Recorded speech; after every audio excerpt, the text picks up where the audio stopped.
This is going to be our home now. The rest of the stuff is coming today, so please take care of it. What?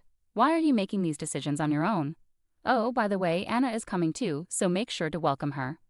I had noticed that my husband's family started visiting more often after we moved into the fancy high-rise condo, but I never expected anything like this.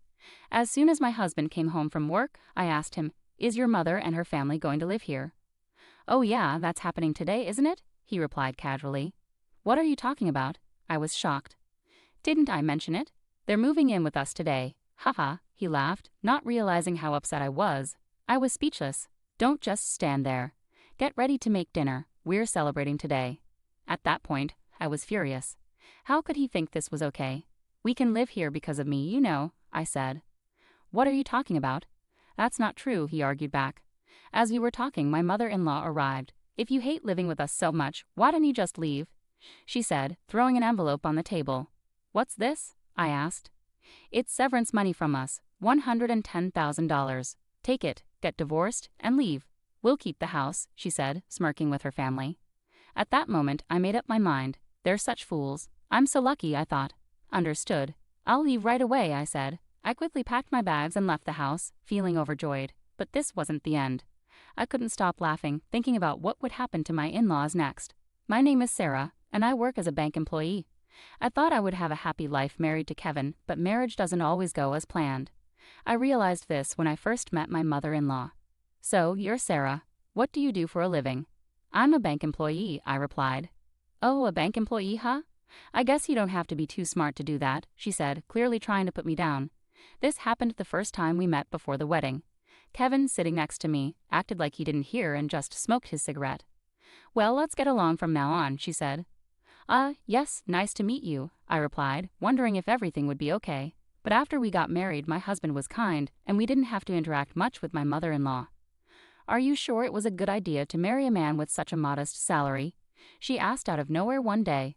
"What's wrong all of a sudden?" I asked. "Well, my mom used to say such things, but now I just feel pathetic." "It's okay, don't worry," I assured him. Kevin had always been insecure, even when we were dating. He was intimidated when he found out I was a bank employee, but I never cared much about my partner's financial status. Since then, we've had a modest but fun life. "What are you planning to do about where we live?" my father asked me a few months after we got married. "I think we're fine as we are now. We don't have any particular needs," I replied. "Actually, a spot has opened up in the high-rise condo. What do you think?" he asked. A high-rise condo. I was surprised. My father owned a high-rise condo. He was a company president, but had handed over the business to my brother and was now living a relaxed life. Of course, my husband knew about this. "If you're interested, you can move in immediately." "Got it. I'll discuss it with Kevin," I said. I talked to Kevin that night. "Kevin, are you interested in living in a high-rise condo?" "A high-rise condo. It would be amazing to live in such a place," Kevin said, showing excitement I hadn't seen before. Seeing him smile made me happy too. "Actually, my dad offered us to live in the high-rise condo." "Really?" "Yes," I replied. Kevin, overwhelmed with excitement, suddenly grabbed my shoulders. "Calm down a bit." Sorry," he said, realizing how excited he was. And so it was decided that we would live in the high-rise condo. However, for me, it was the beginning of a nightmare. "I'll contact Dad then, okay," I said. "Thanks, but I can't believe I'm going to live in a high-rise condo." Kevin's eyes sparkled. After getting Kevin's approval, I called my dad the next day. "Hello, Dad," Kevin agreed, so we decided to move in. "That's great. It's already cleaned and ready for you anytime." "Got it. Thank you," I replied. Then I remembered something important and asked my father, "By the way, how will we handle the rent?" "Don't worry about that. As long as you live there, you won't need to pay rent." "Really?" "Of course, it's all for my dear daughter." My husband and I started preparing to move right away. We moved in just 1 week later. Perhaps we were both excited to live in the high-rise condo. "So this is a high-rise condo. It's incredible. I never imagined we could live in such a place," Kevin said. "It's like a dream, all thanks to your father." "Indeed, we need to express our gratitude," Kevin replied. Although we were initially confused by the larger space of the high-rise condo, it only took a week to get used to it. I had concerns about whether someone like me should live there, but those concerns faded away. About 2 months after we started living in the high-rise condo, Kevin said, "My sister Anna wants to come visit. Is that okay?" Kevin had an older sister named Anna. I heard from Kevin that she had been married but got divorced because she was fed up with her husband and had returned to her parents' home. That's fine, but why does she want to come here? I asked. I hadn't really talked much with her before, so I didn't quite understand why she wanted to visit. I mentioned our new place, and she said she wanted to come over. That's fine as long as it's on the weekend, I replied. I'll let her know then. When Saturday arrived, the doorbell rang, and I went to open it. Standing there was a woman dressed head to toe in designer clothes. I was so surprised that I stepped back. It's been a while. Do you remember me? She asked.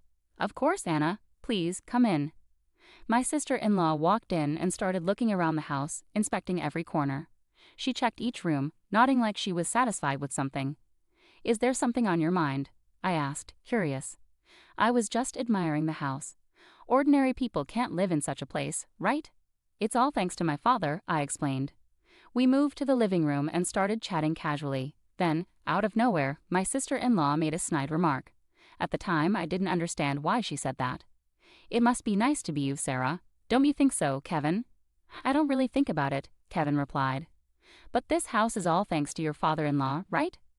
I felt uneasy and asked, did I do something wrong? Not at all. It's just that our family wasn't wealthy, she replied. Kevin had told me before that their father had passed away when they were in middle school, and since then they had faced many hardships. I started to think maybe she was jealous of me. That might be why she was wearing all those designer clothes. Well, I'll be going now. I'll visit again soon. Take care. For about 2 hours, the conversation mainly revolved around their hardships and how lucky I was. Kevin barely spoke during the whole time, just silently listening to his sister. I'm sorry my sister is like that, Kevin said afterward. I kind of figured, I replied. I'll make sure to warn her next time, Kevin promised, but less than a month later, she visited us again, and this time she wasn't alone. Sorry for intruding, she said, barging in and plopping down on the sofa. Today I brought our mom along, but the door was locked.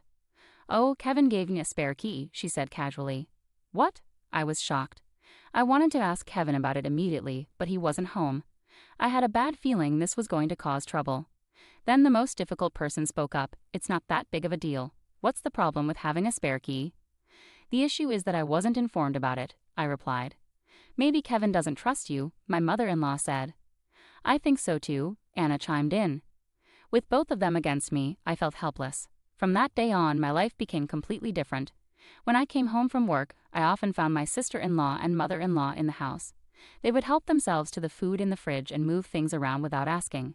This isn't right, don't you think? I asked Kevin.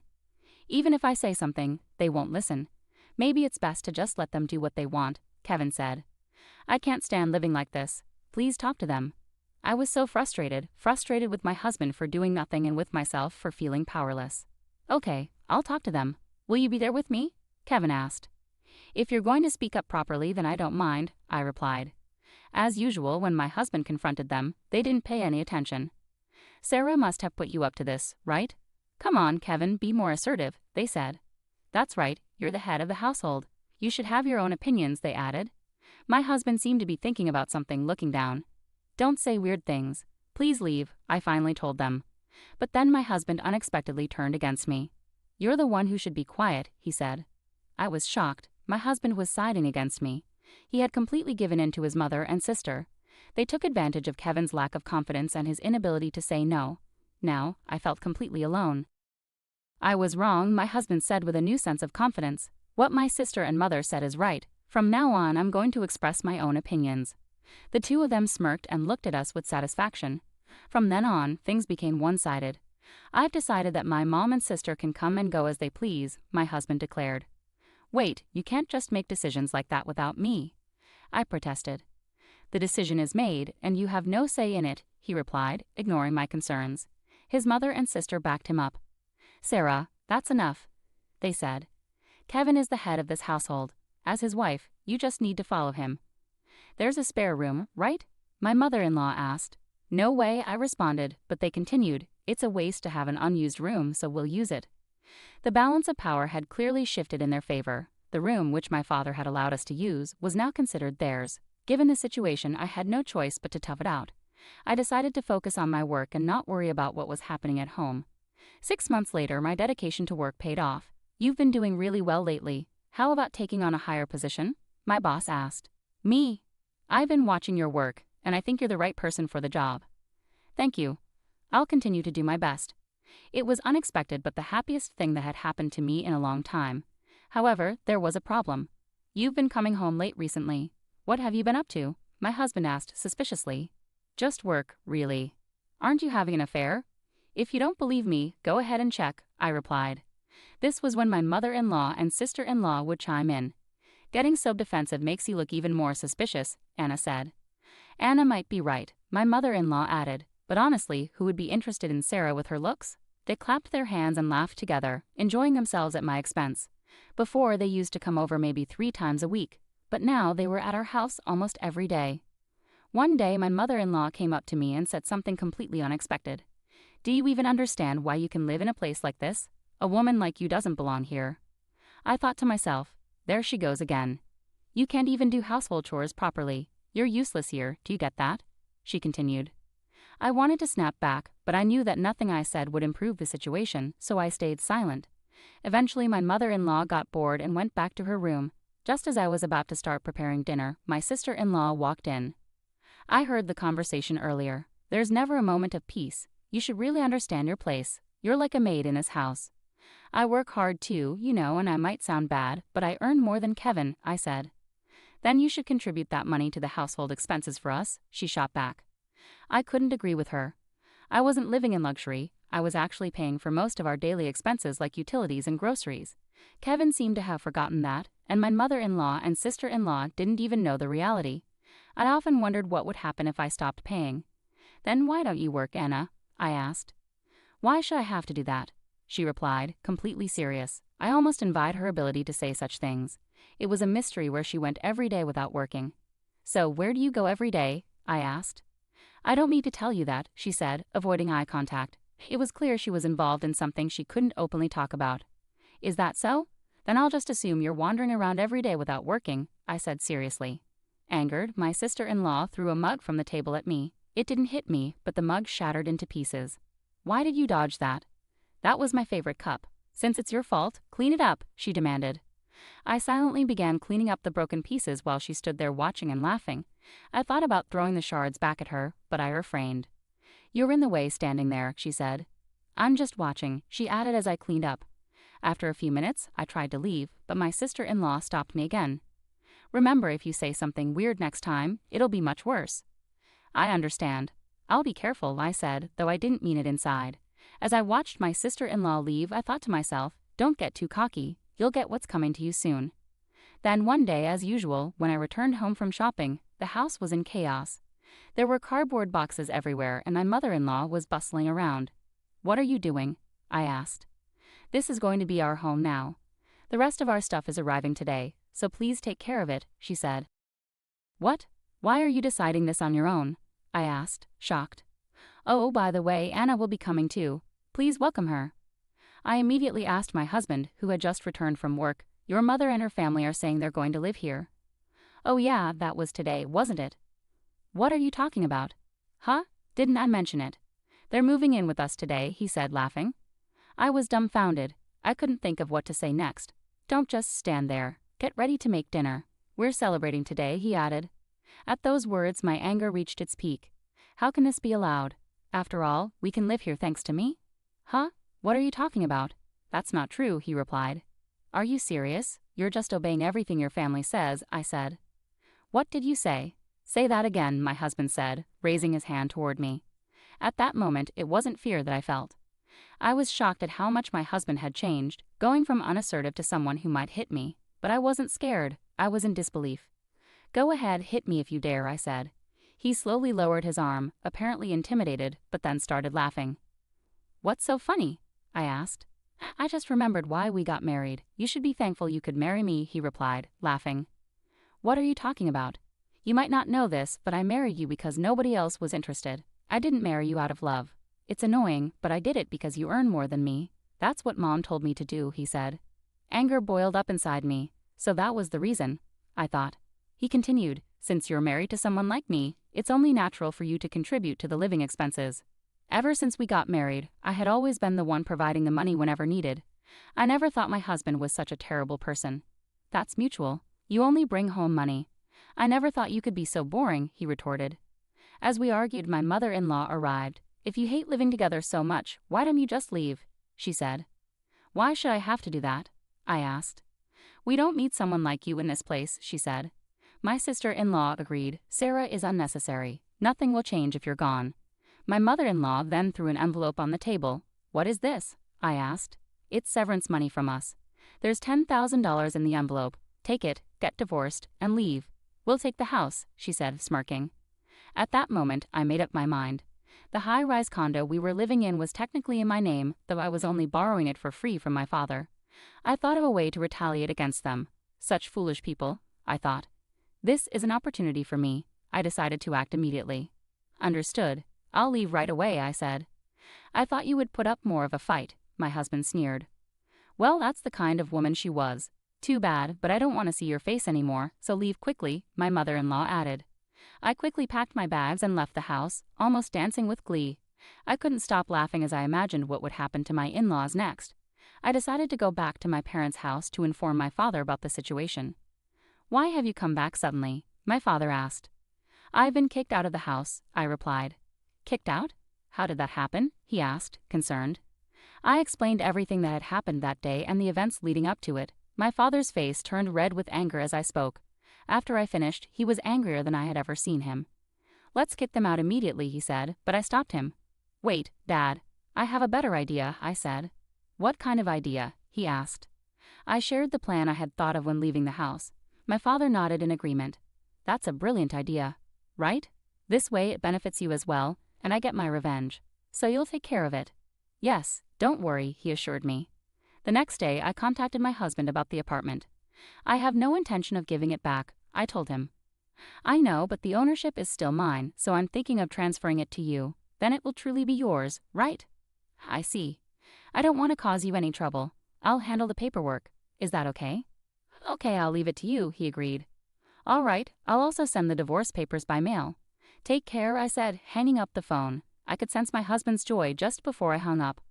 A week later, the divorce was finalized and the paperwork for the high-rise condo was completed. All that was left was to wait. Hey, I got a bill for $6,000. What's the meaning of this? Explain. My furious ex-husband called me a month later. It was hard to suppress my laughter at his reaction. Well, it's a high-rise condo, you know. Did you think you could live there for free? But the rent was free until now, wasn't it? Indeed, when I was there, I laughed. This is no joke, he shouted so loudly that I had to pull the phone away from my ear. It was free because I was there. But now that it's yours, you need to pay the rent. We're not going to pay that. You can choose not to, but remember, the owner of the apartment is my father, I reminded him. After a moment of silence, my mother-in-law took the phone. I heard from Kevin what you did. That was unnecessary of you. Unnecessary? I believe what I did was entirely justified. Please don't be mistaken, I responded. What an impudent woman you are, she said angrily. It doesn't matter to me. Haha. You shouldn't have given me $10,000 then, I provoked her. I thought I wouldn't have to deal with them anymore, but my words got to her. We will absolutely not pay, she said. Is that so? That's fine by me, but don't say I didn't warn you if my father decides to sue, I replied. My mother-in-law seemed shaken, losing her previous confidence. Aren't you ashamed to rely on your father? Not at all. It's more shameful for someone who tried to manipulate their son to their own ends, don't you think? I said. Realizing she was at a disadvantage, my mother-in-law abruptly hung up the phone. She was just running away. I immediately informed my father about the conversation. I see that I need to do something about it for my daughter, he said. I'm counting on you, I replied. My former in-laws acted impulsively, thinking only of their convenience, and this was the result. Such a pitiful family. They would face more difficulties from now on, and I would just wait and enjoy watching. Time passed, and my ex-husband and his family continued living in the high-rise condo without paying rent. Eventually, my father had to take action. I just billed them for the past due rent, he said. Really? We can't ignore this any longer. It will be a good lesson for them, I replied. Then a new revelation came to light. There were traces of unauthorized purchases made with a credit card in my name. A lawyer introduced by my father was hired, and preparations for a lawsuit began, demanding reimbursement from my ex-husband and his family. Why should we pay you? My sister-in-law objected, mostly because the purchases were expensive branded bags and clothes. How can you say that after shopping with someone else's money? This is clear theft, I said. It's pathetic to fuss over such trivial matters. Besides, those purchases were made before your divorce, so I think they're invalid, she argued. Unfortunately, that logic doesn't apply. You and I are strangers now, I said. I don't care about that, she replied, but then she hung up, escaping as usual. However, they couldn't escape this time and had to make the payment. They must pay the rent for the apartment, but that family doesn't have the means to pay. One person eventually came begging for forgiveness. What are you saying now? We can't afford to pay such an amount. We'd be ruined even if we took out loans. You understand, right? My mother-in-law was trying to get sympathy through tears. It's all your responsibility. Aren't you ashamed? I asked, knowing she was fully aware of the situation. It's impossible. Please make sure to pay the full amount, I insisted. Afterward, it seems they continued to live in poverty. The three of them, having lost their place to live, returned to their old family home, which was in a dilapidated state due to neglect. Eventually, they realized they needed more money to live and decided to sell it for a cheap price. Sarah, please help me. I received a call from my ex-husband Kevin, but I ignored it and hung up. In the end, I was able to live in the high-rise condo they had left. Of course, I didn't have to pay any rent. My work was going well, and from now on I would live my life putting my happiness first.